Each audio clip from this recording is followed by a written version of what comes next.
Hi everyone, hope you're doing well. We're going to be reading chapter 4 of The Great Gatsby. Make sure you've got your questions open so we can switch over to those when it's time. I'll be stopping every so often to go over these questions, and yeah, it's going to go well. So, here we go. Chapter 4. On Sunday morning, while church bells rang in the villages along shore, the world and its mistress returned to Gatsby's house and tinkled hilariously on his lawn. This is just a very fancy way of saying a new day started and now we're back at Gatsby's house. He's a bootlegger, said the young ladies, moving somewhere between his cocktails and his flowers. One time he killed a man who had found out he was nephew to von Hindenburg and second cousin to the devil. Reach me a rose, honey, and pour me a last drop into that there crystal glass. Once I wrote down on the empty spaces of a timetable the names of those who came to Gatsby's house that summer. It's an old timetable now, disintegrating at its folds and headed this schedule in effect July 5th, 1922.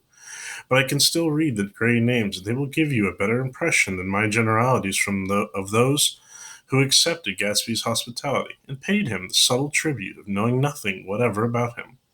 From East Egg then came the Chester Beckers and the Leaches and a man named Bunsen, whom I knew at Yale, and Dr. Webster Civet, who was might be Civet, I'm not sure, who was drowned last summer up in Maine, and the Hornbeams and the Willie Voltaires and a whole clan named Blackbuck, who always gathered in a corner and flipped up their noses like goats at whosoever came near, and the Ismays and the Christies, or rather Huberts, Arbach and Mr. Christie's wife, and Edgar Beaver, whose hair, they say, turned cotton white one winter afternoon for no good reason at all. Basically, this is just a list of people who've attended Gatsby's party in this particular timetable that Nick was keeping track of. We go over to your first question. It's basically talks about the long roster of who attended Gatsby's parties. It asks how do they behave toward their hosts? Why do they accept his hospitality? So we kind of gotten a little bit of an idea. They start talking about where he might be getting his money from. They call him a bootlegger, so he's a murderer. Kind of starting to get that, and you're going to see a little bit more of that as the chapter goes on, as the novel goes on. We've already sort of had this idea of people talking about where Gatsby got his money from, and possibly he's related to terrible people, or he's just lucky, or whatever. But this is a continuing theme. People who seem to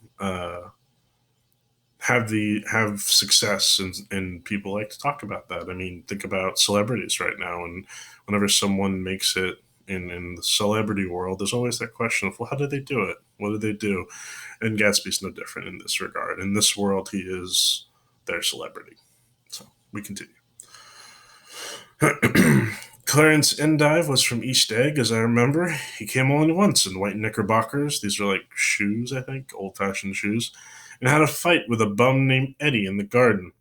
From farther out on the island came the Cheadles and the O.R.P. Schroeders and the Stonewall Jackson Abrams of Georgia and the Fishguards and the Ripley Schnells. Snell was only there 3 days before he went to the penitentiary, so drunk out the gravel drive that Mrs. Ulysses Suett's automobile ran over his right hand. The Danceys came too, and S.B. Whitebait, who was well over 60, and Maurice A. Flink, and the Hammerheads, and Beluga, the tobacco importer, and Beluga's girls.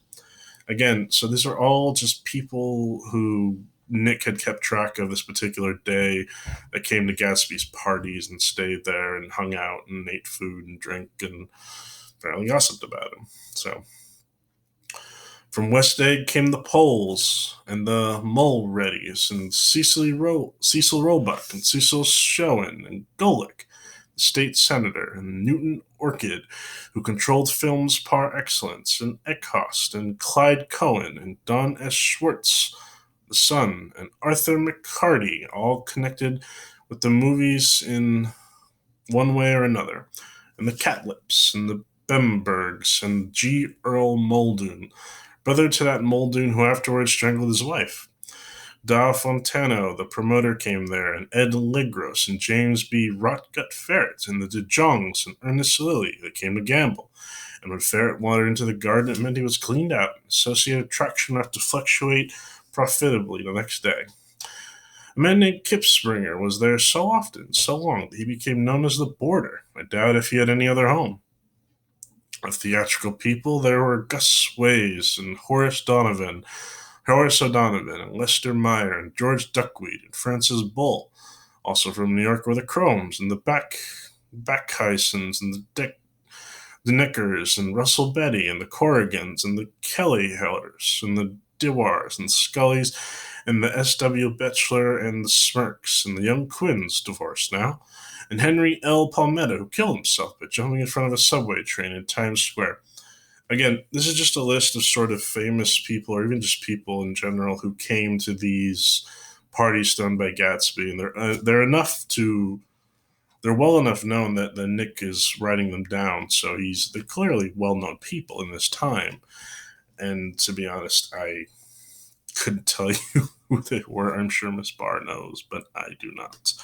But something to regard is that there's a lot of people at these parties, and a lot of these names are being spoken of, and so it's something to think about. Is like Gatsby is rich enough that he is getting all this attention.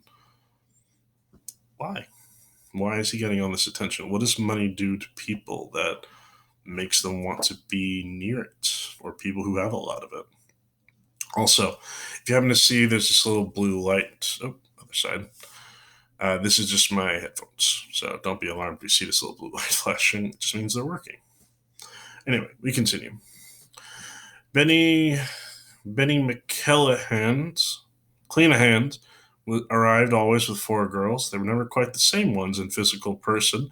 They were so identical with one with another that it inevitably seemed they had been there before. I have forgotten their names, Jacqueline, I think, or else Consuela, or Gloria, or Judy, or June, and their last names were either the melodious names of flowers and months, or the sterner ones of the great American capitalists, whose cousins, if pressed, they would confess themselves to be.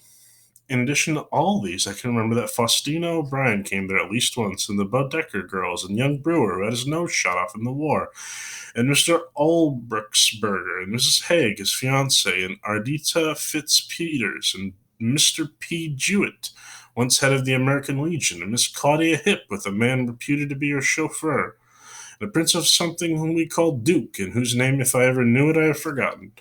All these people came to Gatsby's house in the summer. At 9 o'clock one morning, late in July, Gatsby's gorgeous car lurched up the rocky drive to my door and gave out a burst of melody from its 3-noted horn. It was the first time he had called on me, though I had gone to 2 of these parties, mounted in his hydroplane, as urgent invitation make frequent use of his beach.